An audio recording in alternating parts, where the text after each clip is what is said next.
A centuries-old vampire king sits down for a discreet business dinner, only to receive a bill from a terrified waitress with a hidden warning. "Gunman behind you. Deal gone wrong. Exit now." In a heartbeat, the quiet restaurant becomes a kill zone, forcing the unlikely pair to work together to escape the ambush. As bullets and fangs fly, the king must discover who sabotaged the deal before the entire city pays the price. I still remember the night the vampire king came to table 12. If I'm honest, that was the night I learned that the real monsters in this city are not always the ones with red eyes. The restaurant was glowing that evening, all gold light and soft piano music, the kind of place where people whisper instead of talk. Candles flickered in little glass cups, reflecting off polished mirrors and crystal glasses. I moved between tables with my tray, counting tips in my head and hoping my feet would last till midnight. Outside, the rain tapped against the tall windows, turning the city into a blur of neon and shadow. Inside, everything smelled like butter, garlic, and expensive perfume. Everyone in town knew the stories. Somewhere above the old quarter in a black stone mansion lived a king who was not quite alive and not quite dead. They said deals made with him never broke, that he ruled the night while politicians ruled the day.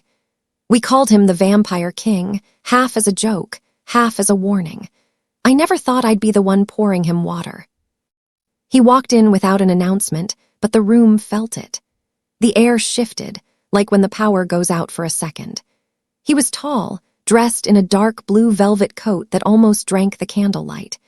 His hair was long and white, falling over his shoulders like winter snow, and his eyes, they were the deepest red I'd ever seen, yet strangely calm, as if he had already seen every possible disaster and survived them all. The host stuttered over his own name and guided him to the quietest corner, table 12. I tried to act normal as I approached, not thinking about the rumors, about people vanishing, about debts paid in blood. Up close, he wasn't what I expected. His skin was pale, yes, but there was a softness around his mouth, the kind people get from years of holding back harsh words. He folded his hands neatly, waited for me to speak first, and when I finally managed to welcome him, his voice came out low and warm, like a cello. "Thank you for serving me tonight," he said, looking directly into my eyes, not at my name tag. "You must be tired, long shift." That tiny bit of kindness hit harder than it should have. Nobody usually noticed the tired waitress. I nodded, flustered, and he smiled just enough to be human, just enough to confuse every warning I'd ever heard. He ordered a glass of dark red, wine, I hoped, and a plate he barely touched later. No demands, no arrogance, just quiet observation like the whole room was a story only he could read. About half an hour later, 3 men walked in. Dark suits, stiff shoulders, the kind of confidence that comes from money and the wrong kind of power. The host led them straight to table 12. As they sat down with the Vampire King, the mood around that corner of the room changed. The pianist's song sounded thinner. Conversations nearby faded. I could feel tension building, even though the men kept their smiles polite and their words soft. In the service station, my coworker Carla bumped my shoulder with a grin. "Table 12, she whispered. "Your vampire looks rich. Don't mess it up. I want to borrow your tip money for my date tomorrow." I rolled my eyes, but her teasing made me breathe easier. "Relax. Worst case, he hypnotizes me into quitting," I joked, even though a tiny part of me wondered if he actually could. It was a small, ridiculous moment of fun in a night that was already starting to feel like a movie. I was on my way back from the kitchen, balancing a tray of desserts, when I heard them. 2 voices in the narrow hallway that led to the back exit and the restrooms, partly hidden by a heavy red curtain. I didn't mean to eavesdrop. The words just froze me in place. "Target is the pale one at 12, a man muttered. "The king. We wait till the deal signs, then we clean up. 1 shot in and out. Our boss walks away with everything." My heart slammed against my ribs so hard I almost dropped the tray. Another voice answered, lower, annoyed. "You sure about double-crossing him? People don't turn on the vampire king and live long. A tiny pause, then a cold laugh. That's why we're using guns, genius. Fast, loud, done, no more king, no more debts. They shifted, and I slipped away before they saw me, almost running back toward the kitchen. The world had gone fuzzy at the edges. Table 12. Gun. Double cross.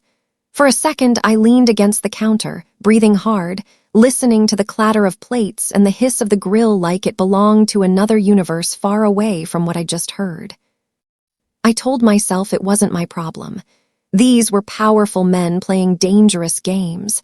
I was just a waitress trying to pay rent and buy medicine for my little brother. I could stay out of it, pretend I heard nothing, and go home alive. That's what anyone with common sense would do. But then I remembered my brother's voice the last night he'd been in the hospital, small and sleepy, when he grabbed my hand and said, "Lena, promise me you'll always do the kind thing, even when you're scared. That's the only way the world gets better." I had promised him. I had meant it.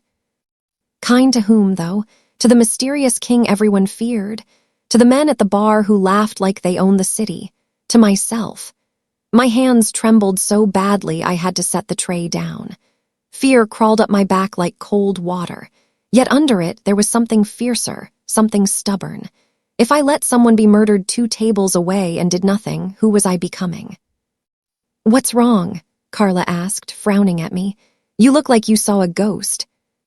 "Maybe I did," I said softly. "Can you cover table 5 for a minute?" I didn't wait for her answer. My body had already decided. My mind was chasing after it. At the cashier stand, I grabbed the nearest bill folder and slipped the printed check inside. My pen hovered over the white paper. The words came out shaky, but clear. "Gunman behind you. Deal gone wrong. Exit now." I stared at the message, my pulse roaring in my ears. One note. One choice. If I was wrong, I'd sound insane.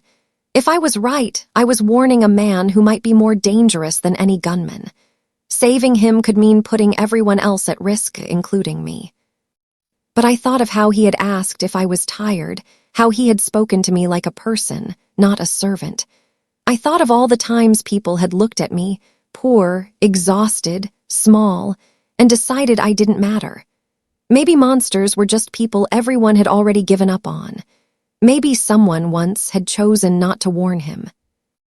I picked up the bill folder with the note inside. My fingers felt numb around the leather. The restaurant sounds faded again as I walked toward table 12, each step heavier than the last. I could see the 3 men smiling too widely, their briefcase on the table, their eyes glittering with a greed that had nothing to do with hunger. The vampire king sat perfectly still, listening, his expression calm but distant, like his mind was somewhere years away. When I reached the table, my voice almost failed me. "Whenever you're ready, sir," I murmured, placing the bill gently by his hand. I prayed my eyes didn't betray the panic inside me. For a heartbeat, nothing happened. The men kept talking about contracts and territories. The piano kept playing. Someone laughed from another table. Then his pale fingers unfolded the leather. His eyes slid over the printed numbers, then down to the message in my clumsy handwriting. I watched the exact moment he saw it. The red in his gaze seemed to deepen, not with rage, but with a strange, aching sadness, like he had expected betrayal but not this kind of warning. Slowly, he lifted his head and met my eyes. The whole restaurant disappeared for me in that look. I saw curiosity there, shock, and something like concern. His lips barely moved as he spoke, low enough that only I could hear. "Child," he whispered, each word careful and heavy, "do you understand what you have just done?" My throat tightened, but I nodded, because backing down now would hurt more than whatever came next. A faint, almost human smile touched the corner of his mouth, but his eyes turned sharp as blades. "Then listen very carefully," he said, his voice dropping into a tone that made my skin prickle. "In the next few seconds, you must choose whether you stand behind me or run as far from me as you can." His hand closed over the bill, hiding the message from sight, as one of the suited men reached into his jacket with a calm, practiced motion. And I realized my answer would change not just my night, but my entire life. The man's hand vanished into his jacket, and the room shrank to the size of that single motion. My body wanted to run, but the Vampire King's earlier words echoed in my head. Stand behind me, or run as far from me as you can. I stepped closer to him. It was almost automatic, like my feet knew before my brain did. I moved behind his chair until I could feel the cold halo of his presence brushing my skin. It wasn't the bitter cold of a freezer. It felt more like the quiet chill of a church at night, ancient and strangely safe. My heart hammered so hard I could hear it in my ears, but I didn't move away. "Brave," he murmured, barely turning his head. It sounded less like a compliment and more like a warning. The suited man across from him finally drew the gun, hiding the motion under the tablecloth so the other diners wouldn't notice. I saw the black metal glint for half a second as he pointed it toward the king's chest. The other two leaned back just a little, giving him space, their smiles frozen. They were rehearsed. This was always the plan. Before I could even gasp, the Vampire King moved. He didn't flip the table or roar or bare his fangs like in the stories people tell to scare each other. He simply rose.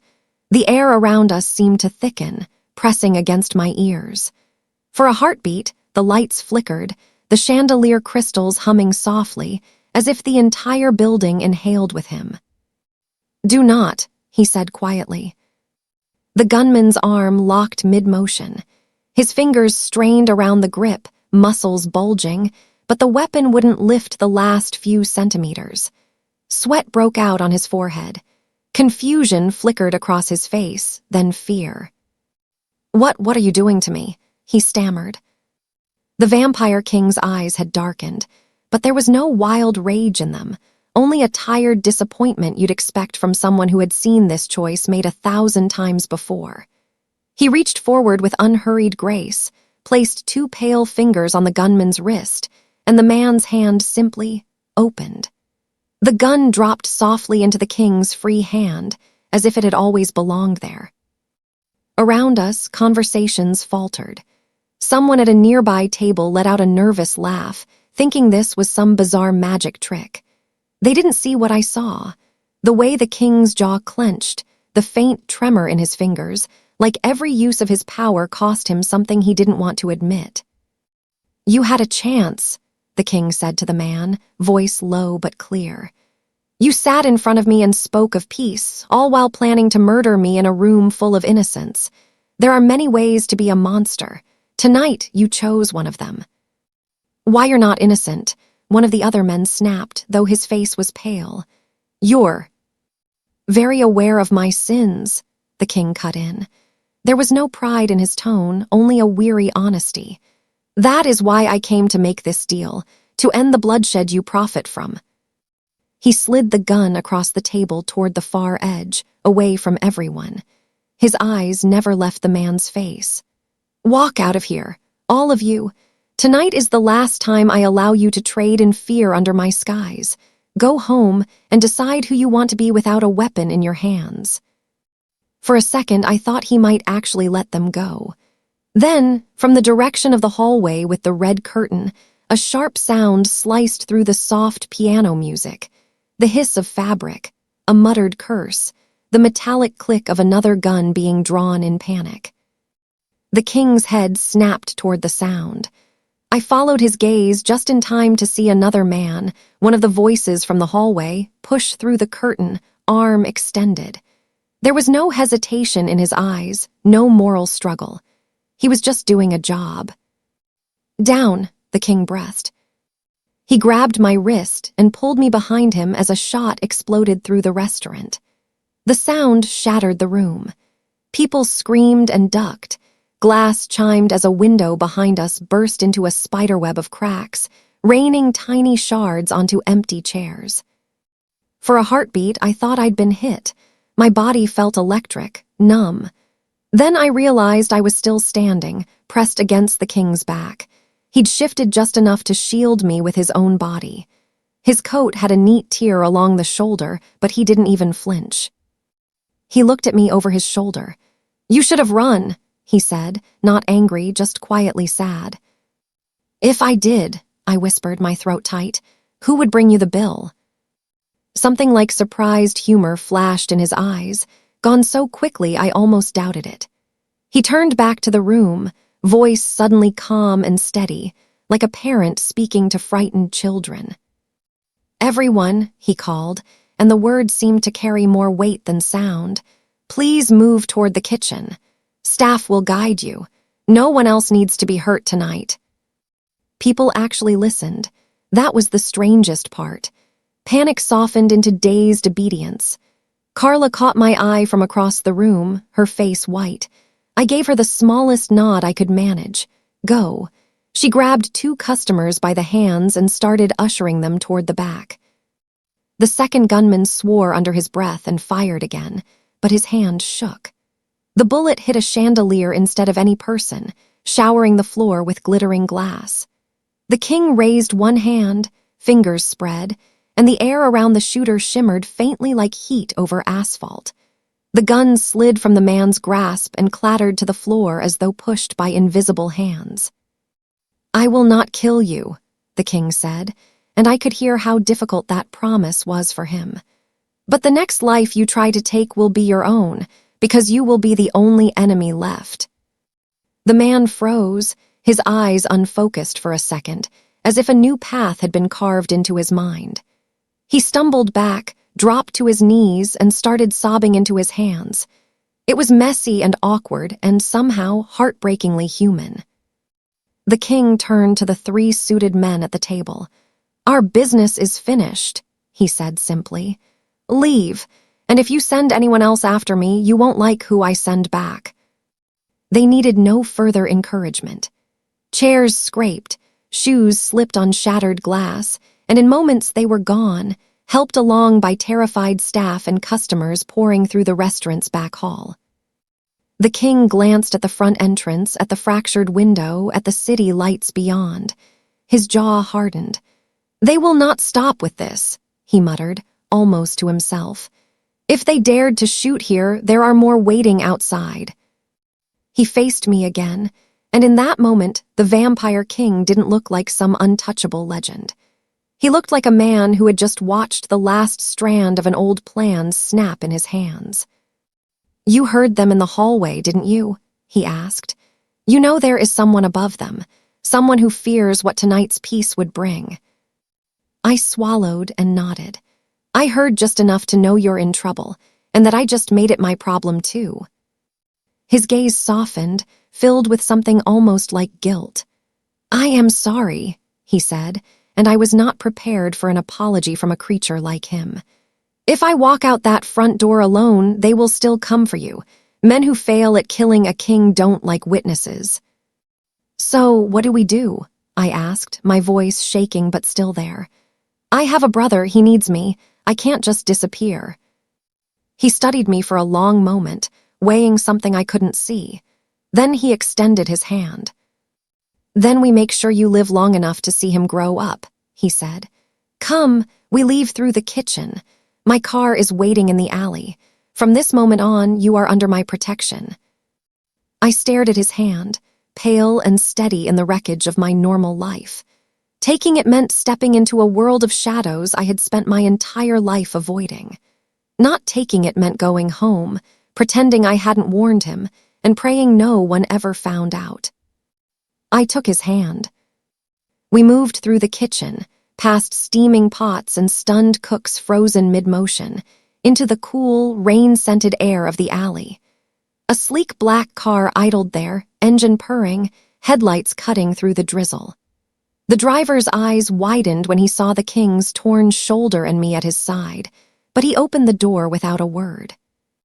As I slid into the back seat, my phone buzzed in my pocket. I almost ignored it. Habit made me check. Unknown number, 1 message.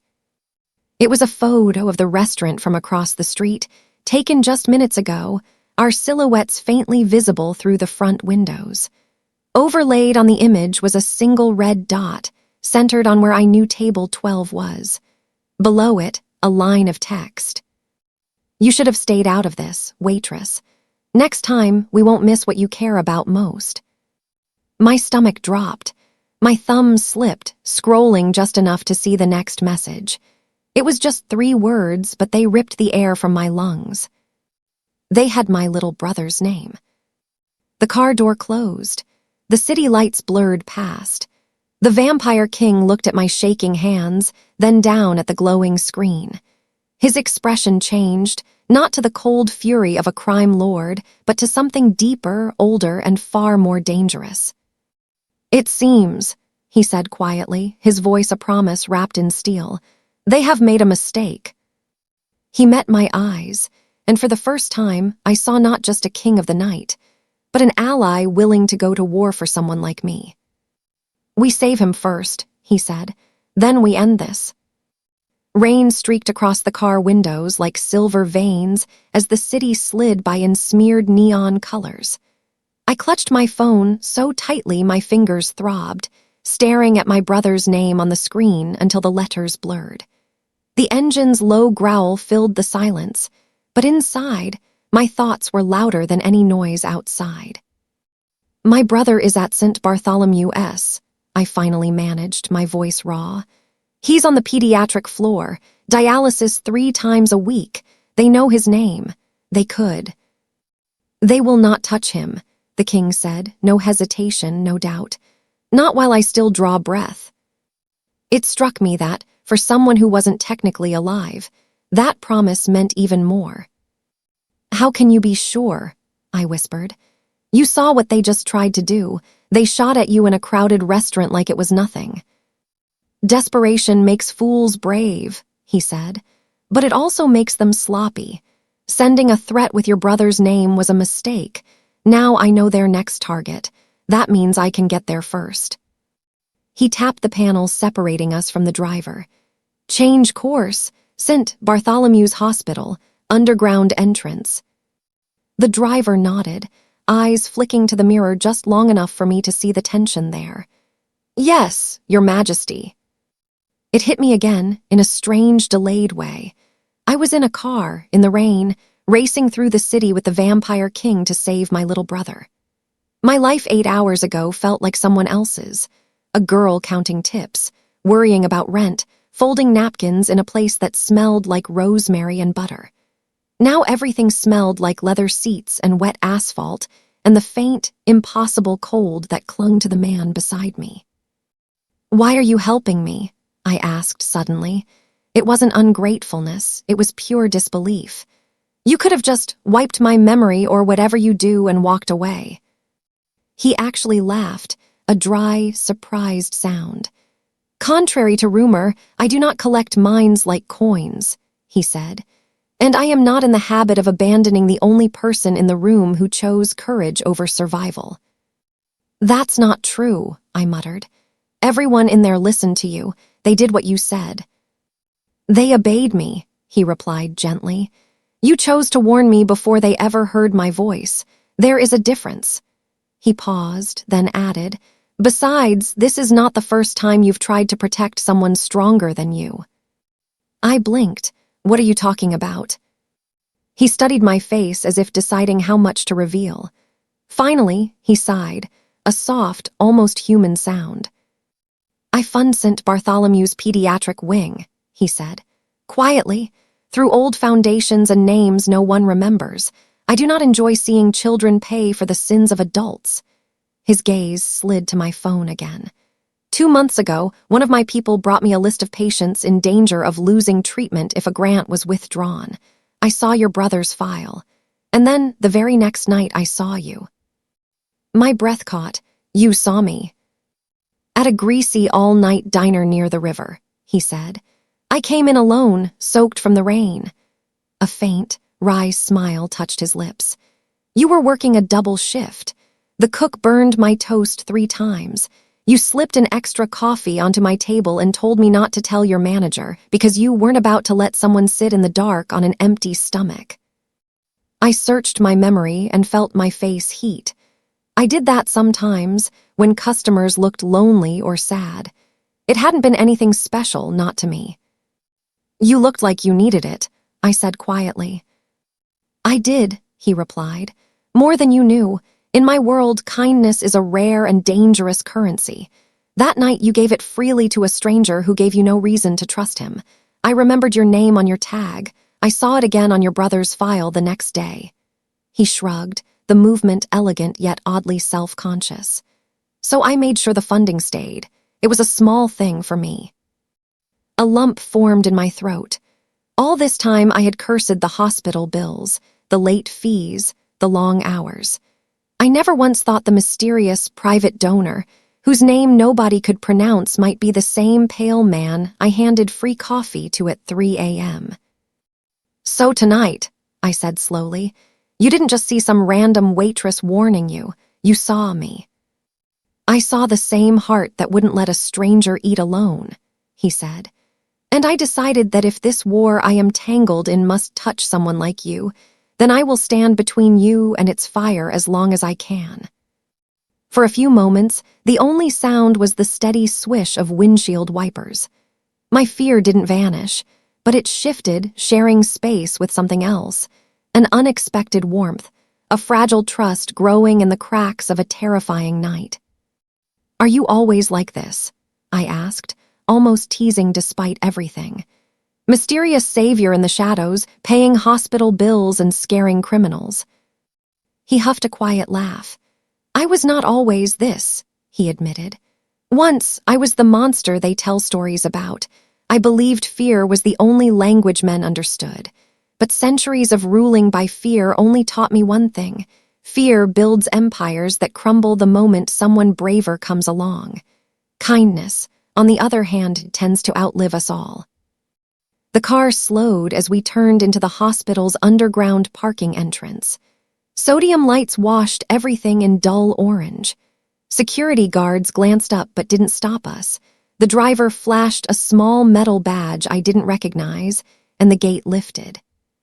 You have people everywhere, I murmured. I have agreements, he corrected. Years of making sure the right places have what they need. Blood banks, clinics, shelters. If I am to walk this city at night, I prefer it not to be burning. We stepped out into the underground garage. The air was cool and smelled faintly of disinfectant and motor oil. Fluorescent lights buzzed overhead. For the first time since we'd left the restaurant, I felt a thin thread of real hope. Hospitals meant doctors, nurses, cameras, witnesses. Even criminals hesitated here, right?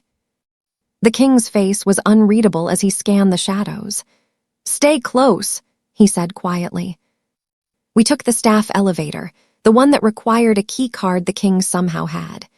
My stomach twisted as we rose, floor numbers blinking by.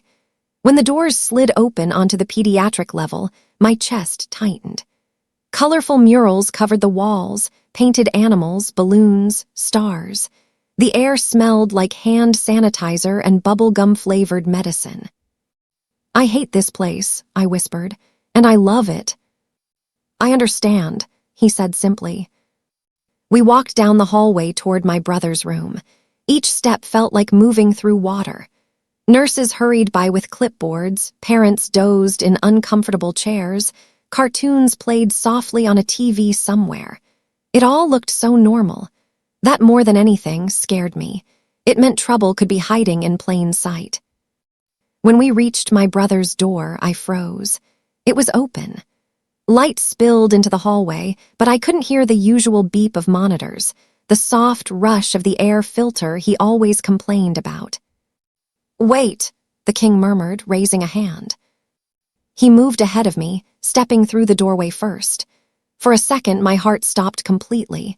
Then I heard a familiar groan. Lena, that you? My brother's voice called, sleepy and annoyed. They said visiting hours were over. I told them that rule doesn't apply to you. My knees almost gave out from relief. I pushed past the king into the room. My brother lay in his bed, earbuds hanging loose around his neck, an old superhero t-shirt twisted under his blanket. The machines around him hummed with their usual quiet life. No strangers, no men in suits, just a half-finished game on his tablet and a plastic cup of melted ice chips. "You scared me," I blurted, rushing to his side. "You have no idea." You're the one barging in with a scary-looking boyfriend," he said, squinting past me. "Dude looks like he walked out of a vampire movie." Heat flooded my face. He's just hush. The king stood near the doorway, an amused glint in his eyes that he tried and failed to hide. "Your brother is perceptive," he said. "Don't encourage him," I muttered. But under the humor, something didn't sit right. The room was too untouched, too perfect. If the men who threatened us knew my brother's name, why hadn't they made a move yet? As if reading my thoughts, the king's expression darkened. He stepped closer to my brother's bed, his voice gentle. "I am a friend of your sister S," he said. "Tonight, some very foolish people decided to threaten her, and I am here to make sure they do not succeed." My brother's eyes widened, a flicker of fear replacing the sarcasm. "Is she in trouble?" he asked, suddenly small again, the way he got when the pain flared worse than usual. "Yes," I said honestly, squeezing his hand, "but I'm not alone." He looked between us, then did something I didn't expect. He reached out his other hand toward the vampire king. "Then you're not allowed to fail," my brother said, "because she's all I've got." The king hesitated only a fraction of a second before taking the boy's fragile hand in both of his. His own looked impossibly pale and strong by comparison, but he held on with a care that made my throat ache. "I have failed too many people in my life," he said softly. "I do not intend for you to join them. Rest. Stay in this room no matter what you hear. Your sister and I have work to do." My brother nodded, his jaw set with stubborn bravery he definitely did not get from me. He lay back against his pillows, eyes never leaving mine until I forced myself to turn away. In the hallway, the king's composure cracked, just for an instant. His shoulders sagged the tiniest bit, and I realized how heavy the weight of all these lives must feel on someone who had already lived so many. "Thank you," I said quietly, two small words that felt far too weak for what he had just promised. He gave me a weary half-smile. "Do not thank me yet. The men who sent that message are not fools. If they are not here, it is because they believe striking you will be easier somewhere else. Work, home, somewhere routine." "My apartment," I breathed. "They could already be there, going through my things, waiting." He nodded once, quick and sharp. "Then we move before they do." "Wait," I grabbed his sleeve. "You saw how scared my brother is. I can't just leave him unprotected." "He is not alone," the king said. He pulled a small, old-fashioned coin from his pocket, silver with a crest I didn't recognize, and pressed it into my palm. It was cold, but not in a dead way, more like it had been waiting in the dark for a long time. "Show this to the head nurse. Tell her the night patron calls in his favor. She will understand." "The night patron," I repeated. "A name they gave me long ago, when I first began, correcting some of my past mistakes," he said, almost shyly. "The hospital is under my protection as well. No one will get past their security now, not without setting off very loud bells." My fingers tightened around the coin. It felt like holding the key to a different universe, one where monsters guarded children instead of scaring them. "So what now?" I asked. "Now," he said, eyes gleaming with a quiet, dangerous resolve, "we go to your apartment. We see what they hoped to find. And we teach them that threatening what you love was the last mistake they were ever allowed to make." He offered me his arm, not like a king demanding obedience, but like an old soldier offering partnership. As my hand slid into the crook of his elbow, I realized something that almost scared me more than the guns and the threats and the shadows. For the first time in a very long time, I did not feel small. We stepped into the elevator together, doors sliding closed with a soft, final sigh. Somewhere below us, In the veins of the city, people who thought they understood power were moving pieces on a board they believed they controlled. They had no idea that two of their pawns had just decided to stop playing by their rules. And as the elevator began to descend toward whatever waited next, the Vampire King turned to me and said, with a strange, hopeful glint in his eyes, "Lena, how do you feel about rewriting the stories people tell about monsters?" The doors slid open on the dim parking garage before I could answer.